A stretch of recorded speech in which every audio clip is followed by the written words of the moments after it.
기도하옵나이다. 아멘. 오늘 광풍 속에 함께 하시는 주님이라는 제목으로 주의 말씀 증거하도록 하겠습니다.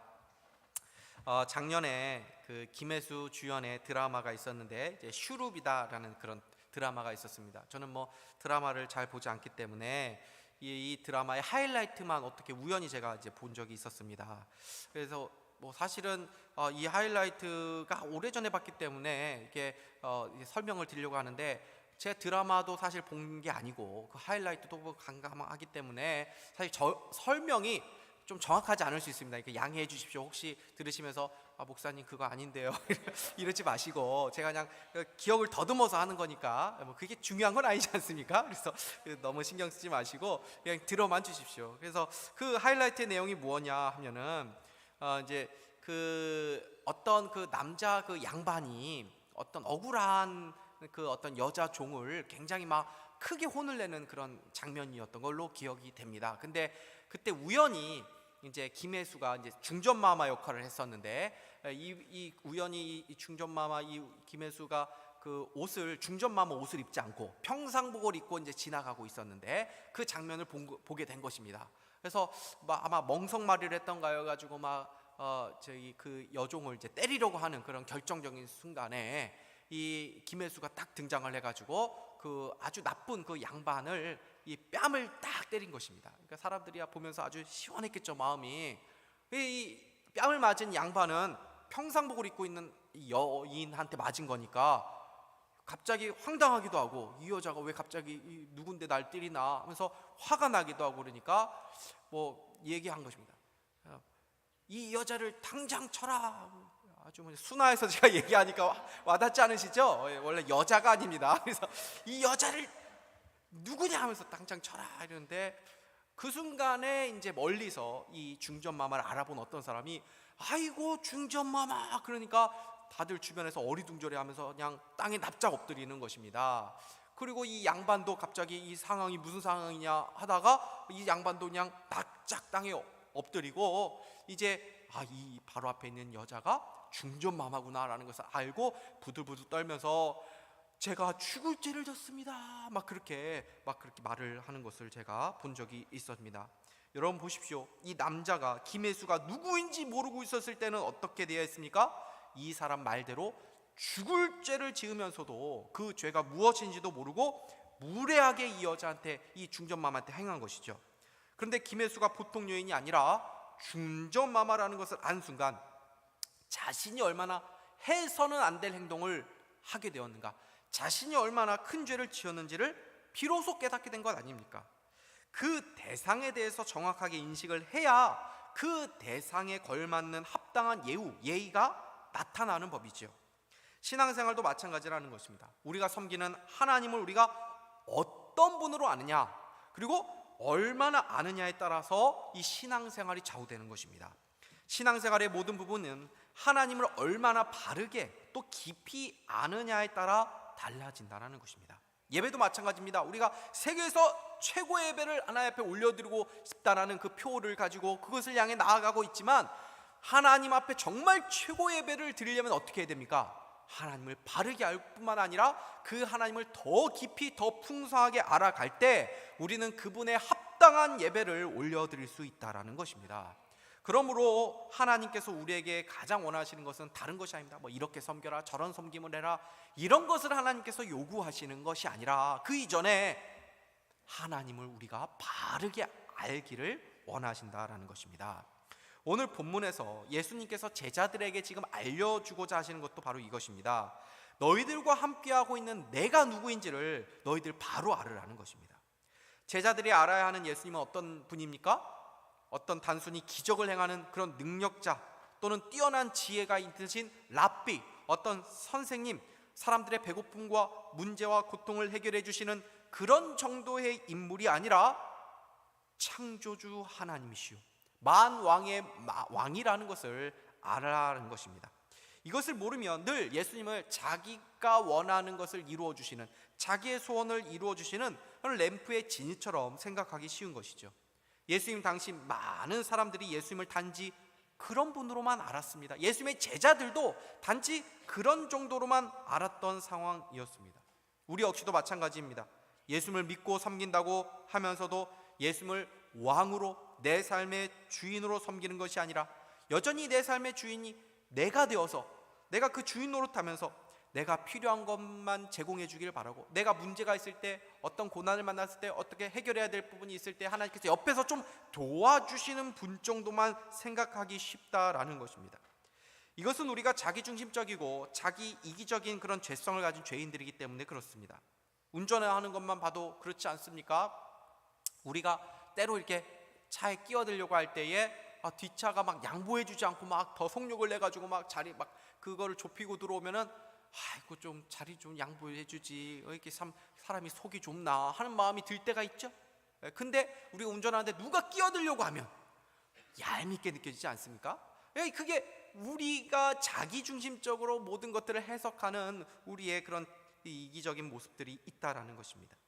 그래서 하나님을 섬긴다고 하면서도 우리가 왕이 되어서 그분을 조종하고자 하는 그 죄성이 우리에게 있다는 것이죠.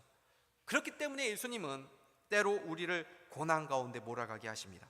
고난이라는 것이 무엇입니까? 내가 뭔가를 컨트롤하고 내가 조종하려고 해도 그게 되지 않는 것을 말하죠. 내 힘으로 어떻게 할 수 없는 그 문제를 만날 때 그것이 바로 고난 아닙니까? 그래서 그 고난 가운데 우리는 비로소 내 삶의 운전대를 내려놓고 내가 할 수 없구나, 할 수 없는 일이구나, 비로소 그때 어떻게 됩니까? 하나님 바라보고 하나님을 의지하는 단계로 나아가게 된다는 것입니다. 오늘 본문을 보면 제자들이 배를 타고 가다가 큰 광풍을 만나게 되는 것을 보게 됩니다. 제자들이 배를 타고 간 곳은 갈릴리 바다 또는 갈릴리 호수라고 할 수가 있습니다. 성경에서 호수라기도 하고 바다라고도 하고 그렇게 하는데 정확히는 사실 호수죠. 그런데 워낙 그 갈릴리 호수가 이제 크게, 그 사람들 볼 때는 크게 보이다 보니까 이 바다처럼 느껴져 가지고 성경에서는 어떤 곳에서는 바다다라고 이렇게 말을 하기도 하는 것을 보게 됩니다. 이 갈릴리 이 호수를 보게 되면은 이 지형 자체가 좀 이게 좁고 길쭉하게 되어 있지 않습니까? 그리고 주변에 이제 그 산들이 병풍처럼 둘려져 있는 그런 지형적인 구조다 보니까 때로는 막 예기치 않은 막 그런 광풍이 몰아치기도 하고, 그러면서 인해서 큰 이 풍랑과 파도가 일어나게 될 때가 종종 이 갈릴리 호수에 일어나곤 했었다고 합니다. 지금 배에 타고 있는 예수님의 제자들은 대부분 어부 출신입니다. 갈릴리 호수를 너무나 잘 알고 있었고 평생 그곳에서 그냥 배를 타면서 했던 잔뼈가 굵은 그런 능숙한 사람들이었습니다. 그럼에도 불구하고 그들도 어떻게 할 수 없는 엄청난 광풍을 만나게 되었습니다. 그래서 오늘 본문 보니까 제자들이 어떤 마음 들었습니까? 진짜 이러다가 우리가 죽게 될 수 있구나 하는 그 죽음의 공포, 죽음의 두려움까지도 느꼈다라는 것을 알게 됩니다. 근데 여기서 우리는 이들이 배를 타고 간 이유를 생각해 보아야 합니다. 그들이 그렇게 배를 타고 간 이유가 무엇입니까? 오늘 본문에서 뭐라고 말씀합니까? 예수님께서 그렇게 말씀하셨기 때문이다라고 기록하고 있습니다. 35절 한번 다시 읽어보도록 하겠습니다. 시작. 그날 저물 때에 제자들이 이르시되 우리가 저편으로 건너가자 하시니. 누가 말씀하셨습니까? 예수님이 제자들에게 뭐라고요? 배를 타고 저편으로 건너가자 말씀하셨다는 것입니다. 그러니까 예수님께서 말씀하셨고 제자들은 순종하는 가운데 가다가 이 엄청난 광풍을 만난 것입니다. 죽을 위기를 만났다라는 것입니다. 여러분, 예수님이 가자고 하신 길이라면 안전해야 되는 것 아닙니까? 그죠? 네. 지지난 주인가요? 장례 때문에 대구를 갔다가 이제 약간 퇴근 시간 돼가지고 이제 올라가는데 막히는데 차를 타고 가는 어떤 분께서 그러더라고요. 이 차에 목사님이 2분이나 계시니 잘 가겠죠. 네. 우리가 기대하는 건 그런 거죠. 목사님이 계시니 안전할 것입니다, 평안할 것입니다. 얼마나 부담이 됩니까 저는. 그렇죠? 그 예수님이 가자고 하셔서 예수님이 함께 계시니까 안전하지 뭐, 안 되는 것도 잘 되겠지 뭐. 이것이 사실 우리들 생각 아닙니까? 예수님이 가자고 말씀하셨는데 제자들이 만약에 불순종해서 가다가 광풍 만나면 이해가 잘 되죠. 봐라, 불순종해서 광풍 만난 거 아니냐, 그러니까 우리는 불순종하면 안 된다, 이렇게 적용하기 얼마나 쉽습니까? 근데 이게 이해가 안 되는 게 뭡니까?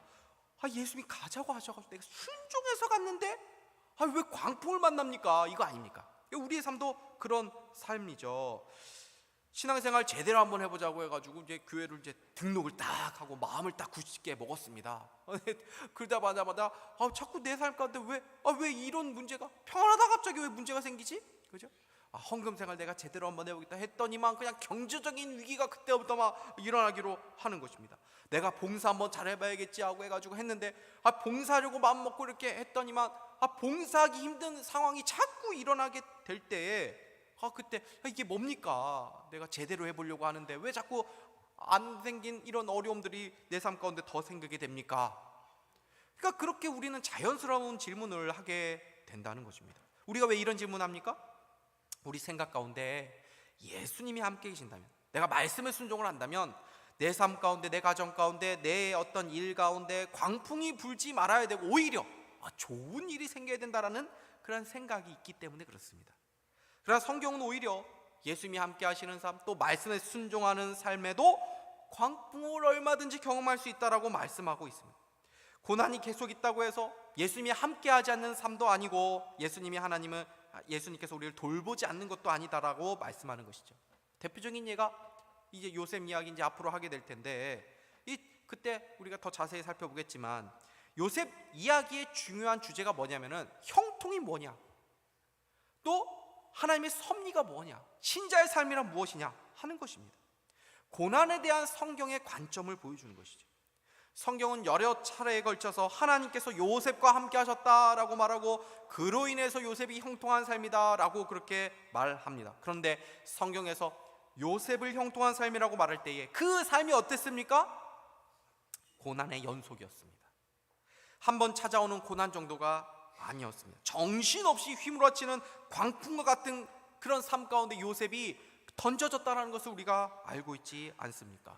그 형들에서 하루아침에 노예로 팔려가는 것만 해도 얼마나 비참합니까? 이거 상상할 수 없는 그런 고난 아닙니까? 그쯤 되면은 내 인생의 가장 밑바닥이다 이렇게 생각할 만도 하죠. 그런데 아이고 이게 웬일입니까? 인생의 밑바닥이 또 있었던 것을 보게 됩니다. 지하가 있었더라고요. 실제로 요셉이 억울한 누명을 씌워서 정말 그 지하 감옥의 죄수로 갇히게 되는 또 한 번의 불시험을 당하게 되는 것을 보게 되는 것 아닙니까? 그런데 성경은 그러한 환경 가운데 있는 요셉을 향해서 뭐라고 계속 말합니까? 요셉이 형통한 인생이다 라고 말하고 있는 거예요. 이거 어떻게 우리가 이해할 수 있는 것입니까? 왜 형통한 인생이었다고 말씀합니까? 하나님이 그와 함께 하심으로 그가 형통한 자가 되었다. 하나님이 함께 하시는 인생이 형통한 인생이라는 것입니다. 고난이 있다고 해서 형통하지 않는 인생이 아니라는 것입니다. 재미있는 것은 요셉이 세상적으로 출세하는 그런 상황 가운데 있을 때, 제가 어제도 성경을 다시 한번 보니까 그 이유에서는 요셉을 형통한 인생이다, 하나님이 함께하고 있다라는 말씀이 나오지 않더라고요. 더 이상. 이게 요셉이 신앙이 변질되었다, 이제 잘 나가게 되니까 이제 하나님이 함께하지 않는다, 그런 의미가 아니고, 요셉이 그런 불시험, 그런 고난 가운데 있을 때에 성경이 하나님이 그와 함께하고 있다, 그가 형통했다는 것을 자꾸 말을 하는 이유는 그 고난 가운데 하나님께서 요셉을 더 가까이 하시고 더 힘주시고 그를 또 도와주셨다는 것을 강조하고 있다는 생각이 들었습니다. 그렇습니다. 하나님은 고난 속에서 우리와 함께 해주시며 힘주시는 분이심을 믿으시기를 바랍니다. 신자가 고난 가운데 있다면 하나님이 돌보지 않고 함께 해주지 않는 인생이 아니라 하나님이 더 가까이 하시고 힘주시고 함께 해주시는 인생임을 믿으시기를 바랍니다. 시편 1편 보십시오. 복 있는 자를 시냇가에 심은 나무로 비유를 합니다. 온실 속에 있는 나무가 아닙니다. 시냇가에 있는 나무입니다. 그래서 철을 따라 과실을 맨다, 잎사귀가 마르지 않는다. 무슨 말이십니까? 때로는 환난을 당하고 뜨거운 태양을 바라고 밤에 밤바람을 맞고 그렇게 때로는 좋지 않은 환경 가운데 노출되어 있기도 하지만 그 뿌리가 시냇가에 다 있기 때문에 그 어떤 환경 가운데 전천후에 열매를 맺고 잎사귀가 마르지 않는 인생, 그래서 하나님 앞에 영광 돌리는 인생이다라고 말하고 있는 것입니다. 성경은 고난이 없는 인생이 형통한 인생이라고 말하지 않습니다. 하나님과 동행하는 인생, 하나님의 말씀에 순종하는 인생, 하나님을 예배하는 인생이 복 있는 인생이고 형통한 인생이다라고 말씀하는 것입니다. 그래서 우리는 빨리 우리의 생각을 바꿔야 됩니다. 세상은 고난을 뭐라고 말합니까? 나쁜 거라고 말합니다. 그런데 성경은 뭐라고 말합니까? 신자들이 겪는 모든 고난은 다 유익한 것이다라고 말하는 줄 믿습니다. 보십시오. 제자들이 이 광풍을 만나기 전에 편안하게 배를 몰고 갔을 것입니다. 저기로 가자. 아이의 주님 그냥 잠만 자십시오. 제가 다 몰아서 하겠습니다. 뭐 그런 내용이 나오진 않지만, 그죠? 뭐 예수님이 잠을 자도 상관없다. 왜? 우리 힘으로 갈 수 있으니까 생각했겠죠. 자신만만했을 것입니다. 제가 가장 자신 있는 이 배를 모는 일이었기 때문입니다. 예수님의 도움이 필요 없었다고 생각을 했습니다. 그런데 큰 광풍을 만나자 그동안 자신이 만만하게 여겼던 것, 내 어떤 가지고 있던 경력들, 나의 실력들, 나의 전문 지식들, 나의 인맥들 통하지 않는 것입니다. 그때 비로소 제자들이 어떻게 합니까? 예수님, 저희 죽을 상황입니다. 예수님 도와주십시오 하면서 예수님께 나아가고 예수님을 의지하는 것을 보게 됩니다. 그리고 예수님이 누구인지를 비로소 깨닫게 되죠. 예수님께서 일어나셔서 어떻게 말씀하십니까? 39절 우리 같이 한번 읽겠습니다. 시작.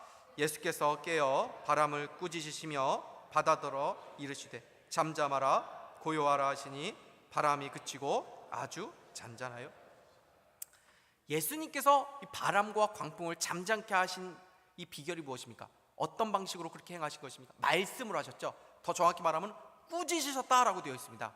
이것은 마치 바람과 이 파도를 어떤 인격체로 여기면서 이렇게 꾸짖은 것 같이 말씀하시는 거죠. 뭐 강아지가 막 멍멍 막 짖는단 말이죠. 주인이 조용히 해 하면서 막 조용히 하는 것처럼 바람과 파도가 예수님이 꾸짖으시니까 네 하면서 조용히 했다단 말입니다. 그래서 제자들이 뭐라고 말씀하고 있습니까? 41절 같이 읽겠습니다. 시작. 그들이 심히 두려워하여 서로 말하되 그가 누구이기에 바람과 바다도, 제자들이 볼 때도 바람과 바다가 순종하는 것처럼 여겨졌겠다라는 것이죠. 그래서 바람과 바다까지도 순종하네 이렇게 말했다는 것입니다. 이것은 누가 봐도 예수님이 하신 능력이라는 것을 부인할 수 없는 그 어떤 현상이 일어났다는 거예요. 예수님의 권세와 권위가 거기서 드러나는 것이죠. 세상 역사에도 뭐 이런 비슷한 일을 행하는 사람들이 종종 있다는 것을 우리가 보게 되죠. 뭐 삼국지 같은 경우에는 뭐 제갈공명 같은 사람이 뭐 싸움을 준비하면서 전쟁을 준비하면서 앞으로 한 일주일 뒤에는 바람이 뭐 남서풍이 불 것이고 뭐 그때 뭐 아주 비바람이 몰아칠 테니 그때 이러한 전략으로 이기시면 됩니다. 뭐 사람들은 잘 모르는데 아주 비범한 어떤 하늘의 징조를 분별하는 능력을 가지고 막 그렇게 막 하는 일들이 있죠. 그래서 실제로 막 그 시간에 딱 맞아 떨어져 가지고 막 비바람이 몰아친다든지 막 바람의 방향이 바뀐다든지 뭐 이런 일들이 있을 수 있습니다. 사람도 그렇게 보면은 저 사람도 그런 능력을 가진 사람들도 있는데 예수님도 뭐 그런 사람들처럼 그렇게 뭐 흉내내면서 할 수 있는 거지라고 말을 할 수 있을지 몰라도 예수님의 그 능력은 사람이 행하는 거하고는 차원이 다른 것입니다. 뭐 사람이 뭐 그렇게 한다고 하면은 뭐 때로는 뭐 굵은 빗줄기가 뭐 조금씩 잔잔해진다든지 뭐 이럴 수 있을지 몰라도 예수님은 말씀하시자마자 언제 그랬나니 단 한순간에 막 그냥 구름이 다 걷히고 그냥 햇빛이 쨍쨍 내리치는 아주 잔잔해지더라. 이런 놀라운 일들이 일어났다는 것입니다. 마치 창세기에 하나님께서 빛이 있으라 하심에 그 순간에 빛이 생기고 모든 세상 만물이 이렇게 일어난 것처럼 형성이 된 것처럼 예수님의 말씀에 큰 권위가 있다는 것이 드러나는 그러한 일들이 일어났다는 것입니다. 그러니까 제자들이 두려움에 사로잡힌 것이죠. 이 두려움은 무엇입니까? 예수님이 모든 자연 만물 앞에서 창조주 하나님을 드러내는 그 모습을 보고 신적인 어떤 두려움, 그러니까 우리들이 지금 누구 앞에 서 있냐, 단순한 어떤 사람이 아니다, 창조주 하나님 앞에 우리가 서 있구나 하는 신적인 경외감이 그들 가운데 있으면서 두려움이 있었다라는 것입니다. 그래서 이 고난은 우리로 하여금 우리의 자신의 연약함을 깨닫게 하죠. 우리를 겸손하게 하고 또 우리로 하여금 예수님을 바라보게 하고 예수님이 누군지를 깨닫게 만드는 것입니다. 많은 사람들이 고난을 만나도 사실 예수님을 잘 찾지 않습니다. 예수님이 찾을 것 같은데 찾지 않습니다. 그러면 뭐 하고 있습니까? 고난에 있을 때, 막 문제가 있을 때, 그럴 때 그들은 예수님 찾지 않고 뭐 하고 있습니까? 그냥 절망만 하고 있습니다. 염려만 하고 있는 것입니다. 그래서 고난 중에 예수님을 찾고 예수님을 가까이 하는 것이 믿음인 줄 믿으시기 바랍니다. 고난 가운데 예수님 찾으면 그분이 우리의 삶을 돌보시고 도우시는 능력을 베풀어 주시는 줄 믿으시기를 바랍니다. 오늘 본문에 나오는 예수님은 제자들을 돌보지 않은 분이 아닙니다. 오늘 본문에 나오는 예수를 보면 그분은 창조주 하나님이라는 것을 보여주는 동시에 사람으로 오셔서 우리를 구원하신 구원자이심을 보여주고 있습니다. 창조주 하나님의 사람 되심, 우리를 위한 그분의 낮아지심을 보여주고 있습니다. 38절 같이 한번 읽겠습니다. 시작.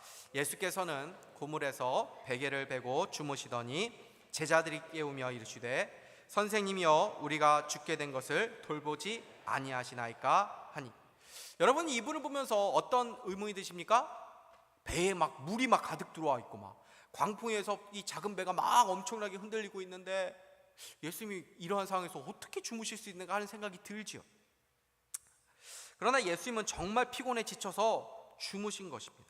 우리가 이제 그 전 일을 살펴보면 이제 오늘 마가복음 이제 거의 마지막 부분을 살펴보지만 마가복음 4장의 앞에 있었던 일들을 보면은 어떤 일들이 있었습니까? 마가복음 4장 이 1절에 이렇게 되어 있는데 같이 한번 읽겠습니다. 시작. 예수께서 다시 바닷가에서 가르치시니 큰 무리가 모여들거늘 예수께서 바다에 떠 있는 배에 올라 앉으시고 온 무리는 바닷가 육지에 있더라. 큰 무리, 어느 정도 되는지 모르겠지만 이제 오병이어의 기적을 보면은 뭐 여자와 어린아이를 포함해서 뭐 15,000명, 2만 명이 되는 사람들이 그 당시에 모일 수 있었던 상황이었으니까 아마 그렇게 10,000명, 2만 명이 모였을 그런 상황이 될 수 있었을 것입니다.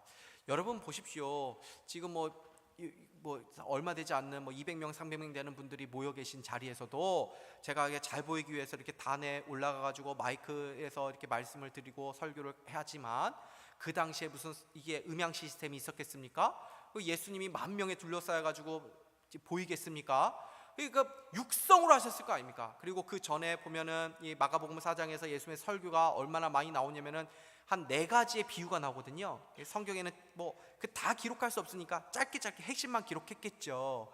근데 사실은 뭐 저 같은 경우는 뭐 30분 정도 고작 설교를 하는 것이고, 뭐 예전에 교회에 있었을 때는 주일 예배 때 뭐 3부, 4부 이렇게 한 3번, 4번 이제 작년 예배 설교도 했지만 그러고 나면은 정말 사실은 힘이 많이 빠지거든요.